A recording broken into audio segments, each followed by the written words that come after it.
अस्सलाम वालेकुम नाज़रीन, बहुत ही ज़बरदस्त खबरें लेकर मैं हाजिर हूँ। श्रीलंका के खिलाफ टेस्ट सीरीज में कामयाबी, कौमी क्रिकेटर्स की पाकिस्तान टीम को मुबारकबाद। श्रीलंका के खिलाफ टेस्ट सीरीज में कामयाबी पर कौमी क्रिकेटर्स ने पाकिस्तान टीम को मुबारकबाद दी। कौमी टेस्ट क्रिकेटर आबिद अली का कहना था कि वर्ल्ड टेस्ट चैंपियनशिप का आगाज पाकिस्तान ने अच्छा किया है। उन्होंने कहा कि अब्दुल्ला शफीक और सऊद शकील को डबल सेंचुरियां बनाने पर मुबारकबाद हो। उनका कहना था सलमान अली आगा ने बेहतरीन परफॉर्मेंस दी है। शान मसूद और इमामुल हक ने जिस तरह एतमाद से बैटिंग की है वो काबिल तारीफ है।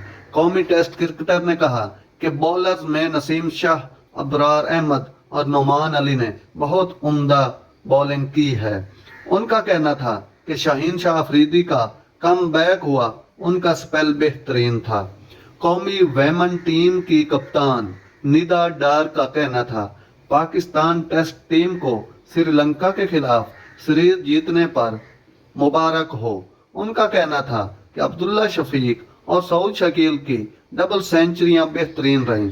सलमान अली आगा ने सेंचुरी करके स्कोर बेहतरीन किया। निदा डार ने कहा कि नुमान अली ने जबरदस्त बॉलिंग का मुजाहरा करते हुए जीत में अहम किरदार अदा किया। वर्ल्ड टेस्ट चैंपियनशिप का बेहतरीन आगाज हुआ है। साबिक टेस्ट क्रिकेटर कामरान अकमल ने कहा कि श्रीलंका के खिलाफ सीरीज जीतना आसान नहीं था। सऊद शकील, अब्दुल्ला शफीक, शाहीन अफरीदी, नसीम शाह, नुमान अली की मैच विनिंग परफॉर्मेंस हैं। कामरान अकमल का कहना था कि सऊद शकील ने 7 फिफ्टियां बनाकर रिकॉर्ड बनाया। टेस्ट चैंपियनशिप का आगाज बहुत अच्छा हुआ है जो खुश आइंद है।